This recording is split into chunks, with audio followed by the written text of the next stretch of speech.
We were mentioning, John, before about the Pakistani community throughout the country. I mean, there are special things there, aren't there? Because multiple rape, gang rape, if you wish, culture maybe. But have they gone OTT with the press on that, compared with what is happening in the rest of Britain? Yeah, I mean, we've got to keep this in proportion. We've seen Muslim grooming gangs and predominantly Kashmiri Pakistani grooming gangs in Aylesbury, Oxford, Sheffield, Rotherham, Rochdale, Blackpool. That aside, not one case of child grooming gangs, child prostitution in London. Bear in mind, London is the largest urban conurbation in Western Europe. It's got a population of 10 million people. The National Crime Agency's statistics for organised crime state that 80% of all organised crime in the UK occurs in or around London. This is the most, how can I put it? When we look at organised criminality, child prostitution, I would say, is the biggest part of it. It goes totally unrepresented, it goes hugely understaffed, but we have not heard of one case in London. And I'm a living testimony to the fact that this is going on. I worked in one child abuse investigation team in the London Borough of Haringey. I was told by a detective sergeant when I joined that there is not a child prostitution problem in that borough, and they have not had one case reported to them in 2 years. Within 6 minutes, I had found 3 children that were in child prostitution. By the end of the 3rd day of that week, I'd found 50 children that were working as prostitutes. So it's not the fact that they've got no, statistics for it, it's the fact that no one's looking for it. You know, if we go back, we look at history. Back in the 60s, the Maltese gangs were running the prostitutes in London. They gave way to the Italian gangs, which gave way to the Jamaican gangs. More recently, we've had Lithuanian gangs running prostitutes. We've had Kosovan, Albanian. Now we've got Romanian Roma gypsies running them. It changes all the time, and it changes with the criminality that's coming into the country. I think that this subject of child prostitution has been hijacked deliberately, and it's been given ownership of it to the Kashmiri Pakistanis. And they are not representative of the people that are pimping out children. In my experience, those that are pimping out children, most of them are intrafamilial.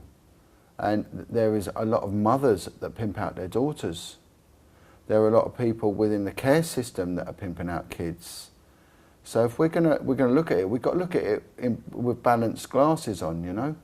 And it just seems to be that it has just been pushed towards, you know, the Pakistani Muslim gangs. And in my experience of working in London, and London being the most diverse city in Europe, that is not the case.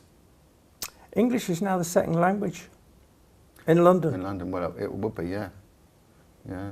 And the immigration problem, is it any surprise people are taking to the streets now and saying no more immigration throughout Europe, not just in Britain? I think what's happened is that when the migrants and the immigrants come in, they push them in one area. They always push them into poverty-stricken areas, and that overloads a school and it overloads the hospitals. You know, it's not fairly distributed. And so, I mean, I've not really looked into the immigrant-migrant issue at all, but the one thing I am asked to comment a lot is on the Pakistani grooming gangs, and what I'm saying to them, well, what about all the other people that are grooming children, that are pimping them out? You know, we've got to be fair about this, and they are not being mentioned at all, and that's very, very dangerous, because that allows them to work with impunity. Yeah. Sadiq Khan's not had the best of press recently. Can he do more? Well, I mean, he could do something, would be a start. In February, I walked from London to Manchester via the canal network, as I mentioned about the canals. Manchester had its poignancy, as did London. London was where I'd worked and had uncovered the underbelly of child prostitution.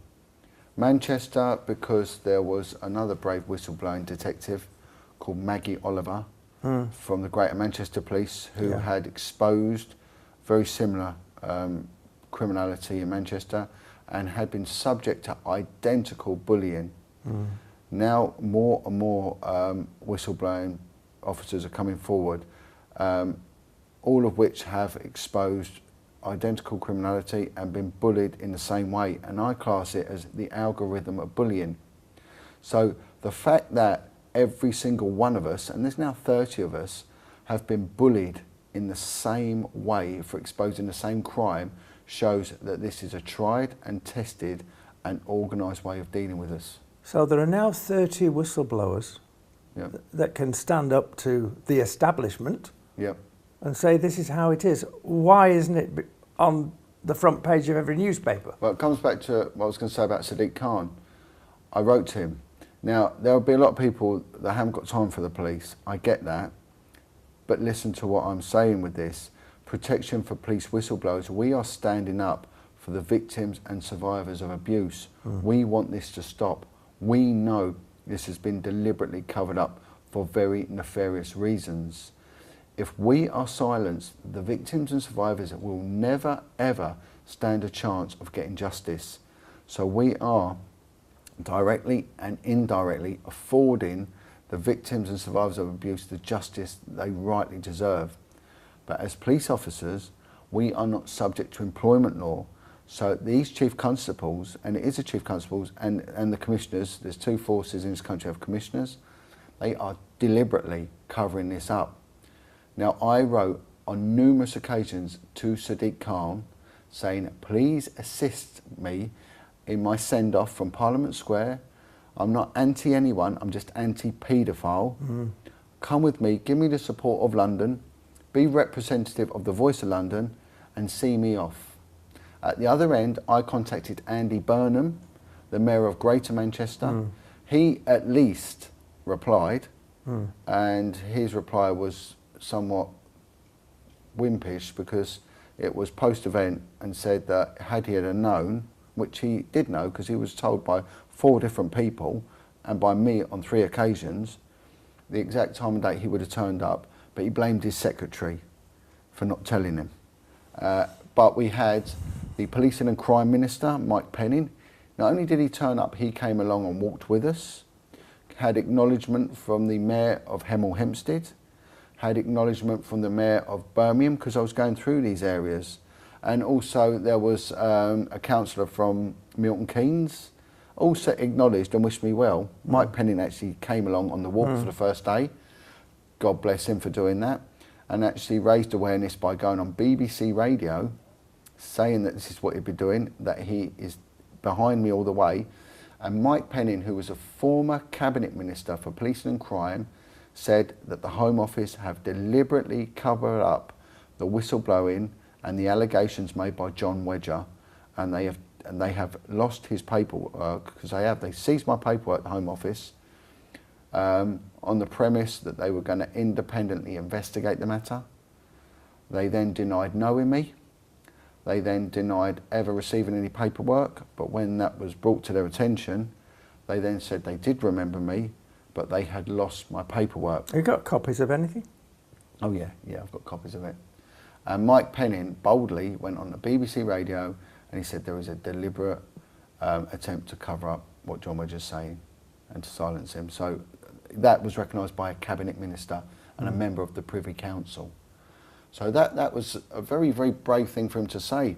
And he actually makes comment that he believes he was removed from his post as Policing Minister due to his involvement with me.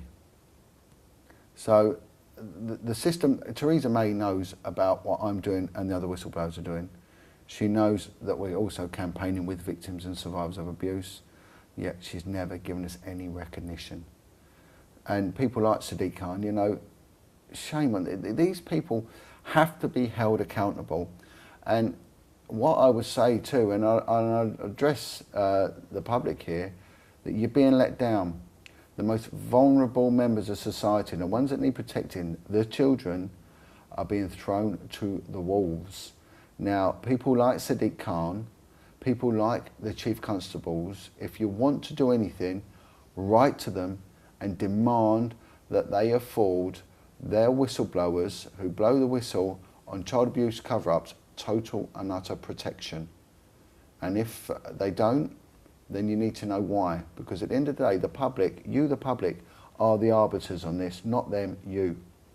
You know, so that needs to be brought in. But yeah, no, it is appalling, the lack of interest that I've had on this. Well, yes, you're battling, banging your head against the wall. I mean, do people, you know, are they so tied up with the latest gizmo, the latest World Cup, the latest summer heat that they just don't care, and it's as simple as that. They just don't care, and that is such a sad thing. Is this indicative of a twisted moral compass in the country? Well, it must be. It must be. I mean, I do get messages come through, hundreds of them, you know, constantly coming through from victims and survivors and well-wishers. So there is an awakening, and all of them say the same thing: God bless you, keep going, and this has gone on long enough. I was approached by the DVP, the Democratic Veterans Party, and their ex-British servicemen. Soldiers, yeah. That have got together, and they've just had enough, and they formed their own political party. These are very credible people. They've got high-ranked ex-officers there, you know, for the sort of more higher-level managerial side of things, right the way down to the lower-ranked soldier. They've all got together and they are doing tremendous work, and they've come to me and said, keep going, we're behind you, you know, the public deserve better. And this is it, the public deserve better, but if the public don't wake up to what is going on and what has gone on, then we're going to head for catastrophe, we really are. Is Thomas Robinson correct then, in his views? I mean, it's a difficult one, because I had a conversation with one of his supporters, stroke members of his entourage, and they said to me, there's a difference between Muslims and Islam. And I said, okay, there might be, but never base your theological expertise on people's ignorance. Now, a few years ago, a paediatrician had his house burnt down because he was classed a pedo. There's a lot of ignorance out there. I used to even be called derogatory names because of my colour back in the 70s, you know, because it was a bit more raw back then. And I think anyone of any sort of colour that lived through the 70s will be testimony to how it was. Things have changed, and what people will do is they will just tar anyone that looks Asian as being a Muslim and therefore a child rapist. It's so wrong. It's not right. I mean, my argument doesn't go nowhere near Islam or Judaism. I mean, I've had the same thing from two supporters. One of them is blaming the Jews for everything that's going on, saying that they're actually manipulating the Muslim world, and the other saying it's the Muslim world, it's the religion that's going to destroy Christianity. And in the middle are people trying to save their kids and help the kids, and I can't get caught up in that argument. I would say, in respect to Tommy Robinson's arrest, he had a court order and he breached it, and right or wrong, he got caught and he's been punished for it. And I think sometimes... Over-punished? Without a doubt. No two ways about it. And there would have been a team monitoring him. There would have been a barrister present.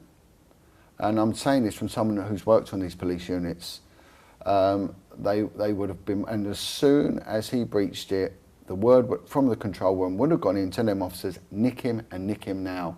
There'll be no negotiation. So he's pleading on the street, but I have this, it ain't happening, he's coming in. And that would have come from very high up. The judge would have been laid on. It had all been waiting for him. They knew that they lured him into it. They knew this man was going to do this. Just a matter of, you know, not if, it's when. And he took the bait and he got caught for it. And when people say this has never happened before, yes, it has. I've worked on a policing unit that was looking at anti-demonstrators, mainly the students. The reason we've not had any more student uprising is because they brought in 24-hour courts back in late 2010 with the student riots, and the courts worked 24 hours a day, That was Horseferry Road Magistrates Court. The barristers were on 24 hours as well. They were working shifts, and when they were getting caught, they were getting prosecuted, and they were getting sentenced straight away. So it has happened before, and that they got hit so hard, the students. I feel sorry for them. They were stand up for their democratic right. They got crushed. There was unlimited resources put in to prosecute them. I think their legal team, Bindman solicitors, let them down. And I just saw a lot of injustice when I was on that unit, a lot of injustice. And they have done it before, and I think that anyone that is a threat to the system, and I'm a testimony to that, as I obviously was a threat to them, they will come for you, and they will come for you with bated breath, and you're in trouble. But you must weather the storm. But it's how much are your family going to put up with it? How long before Tommy's wife says, I can't do this anymore? What about my kids? You know, and this is what happens. It's a war of attrition, and they've got the money and they've got the staff to see it through, and you have not. And this is what it comes down to. It's not down to right or wrong. There are two basics here. One we've covered on the surface, really, and that is the satanic issue in all this. Yeah. Is there any link between the amount of paedophilia and LGBT and others like them that have a very strong agenda? In respect to Satanism, who knows how deep this goes? I mean, there was allegorical references to it throughout the 70s, the 80s, with a lot of the Hammer House films. We don't see it so much now, but back then it was. It is getting mentioned more and more and more by the victims. Near enough, well, I would say 90% of the victims that speak to me now say that there was a satanic element to Is it Satan worship? Yeah. It's satanic worship with rituals. I even had a police officer from Essex contact me, and he was saying that his father-in-law was a Satanist, and explained how his kids were taken into care, and how there was a social worker involved, and there was higher ranked officers in the police force, in Essex Police Force, that were linked in with it. And I've got no reason to doubt him. But again, it's a very, very covert thing. I don't think there's any spectators or bystanders. I don't think it's a sort of thing that you can turn up, think, oh, it's not for me, I'll go home. I think you're in there, you take part, and that's it. You're not a spectator at all. You will take part. You will be part of this conspiracy. Well, there's recent things happening, of course, in Portsmouth. And tip of the iceberg springs to mind here. The lady doctor there has been, well, let's put it in the vernacular, could be allegedly putting people down. And that's not the first time. It happened in, I think, Lancaster Hospital. There was people that were unnecessarily injected with all sorts of pharmaceuticals, which was leading them up to operations, and then they were dying from it. We've had Harold Shipman. Yes, indeed. And he's not alone. There's been others since that. And then you've got to look at this doctor that we're on about. I can't remember her name. She was under police investigation, and it was put before Hampshire Police. The chief constable at the time, I think, was Paul Kernahan. This man also came to my notice because there's a very brave detective sergeant a few years ago, I'm not exactly know when, I think it might have been in the 2000s, early 2000s, had exposed a paedophile ring on the Isle of Wight. And he was threatened, directly threatened at his house to shut his mouth by Paul Kernahan, who actually went to his house and told him to shut his mouth about what he knew about paedophile ring on the Isle of Wight with the young kids involved. And then the next thing was, and this is where parallels start to arise, he refused to shut his mouth, and then he gets arrested for an offence of mortgage fraud. Now that's easily done, isn't it? This Tommy Robinson will testify. And this is why when I heard Tommy Robinson mention mortgage fraud, I thought, this is the pattern emerging again. There's two things they have you for. Right? Data protection violations. Now, the whistleblowers said to me, both the ones I was talking to at the time, Maggie Oliver and Lenny Harper, John, they're going to come for you and you will be arrested for data protection. And sure enough, that happened. Data protection violation. Now, Data Protection Act, if you violate it, it's 2 years in prison. It's an arrestable offence and you're going to get a sentence. However, we deal in the police, especially as detectives, with very, very sensitive information.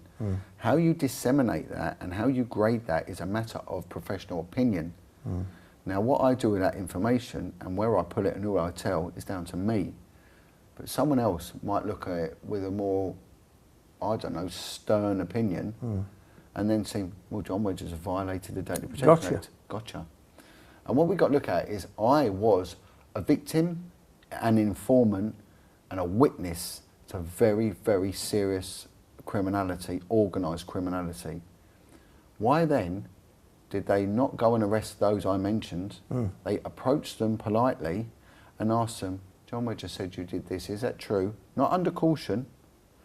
They asked them, and these senior officers went, no, we never did that. And they accepted that as the end of the investigation. However, me as a witness, I was meant to give updates, meaningful updates, every 28 days. I never received one in 3 years, and they went through nearly 10 years worth of my emails to find violations of data protection. And this is what they did to me. And it wasn't just one occasion, numerous occasions. And the other thing is, with mortgage fraud, police officers like to live in good areas. Now, I understand that. If you live, like I have done, in a bad area, and I lived on a big housing estate, you get trouble, and you do. People hate you, and they will deliberately come and cause trouble for you, and I've had that. I lived on a very bad area, and you'd get called pig this and pig that, you know. It weren't a nice environment, and then that then goes on to your children, and it's because I had no money, I had to live there, you know. If I had a choice, would I live there? No, I would not, and I'm not denigrating anyone that lives on the estate, I'm not, but I didn't want to live there, right? So officers hyperinflate their earnings. Now, if a copper's earning £35,000, and that's with overtime, and then next year he goes down to 34, he could well be looked as being fraudulent in his assessment of his earnings. And this is what they've done to Tommy Robinson, and this is what they did to my friend, and my friend had to stand trial at a Crown Court. And we have judges that are involved. I spoke with an incredibly brave officer from Belfast, the PSNI, and he exposed a judge for being corrupt and fraudulent, and he went and arrested a judge, right, for mortgage fraud, and he was fraudulent over mortgages, not getting a mortgage. He was possessing people's homes unlawfully, and he was getting hold of them properties himself. And he exposed this guy and arrested him. The judge ran off. Security was called. This police officer was arrested. He was charged with assault because he grabbed the judge, and he was charged with contempt of court because he arrested him in the magistrate's court. And he was then put before a court himself, and the judge presiding was a judge he'd just arrested, who was actually wanted unlawfully at large. And when you hear these stories, you fall off your chair with disbelief. And what I've got to say to the public, this is what they're doing. This is what our chief constables are sanctioning, and they are sanctioning this. They are. There's no way they don't know about this. They're allowing this to go on. These judges are involved. And what do you do about it? You're caught in the middle of it. Crown Prosecution Service. Yeah. Has that changed? No. No. And let me tell you a very bizarre thing about who gets charged and who doesn't. And there's two things. There's an offence of importuning, and cottaging is to be called. And it would be when a man would go into a public toilet and sexually assault another man. Well, not sexually assault, but deliberately. They engage in sexual activity in the toilet. And it was a meeting place for these sort of liaisons, okay? And every single borough in London would put surveillance in these toilets because of the cottaging, except Westminster. The borough of Westminster, which covered Parliament, never ever allowed cottaging surveillance on there. Interesting. Yeah, and there was one man was caught twice cottaging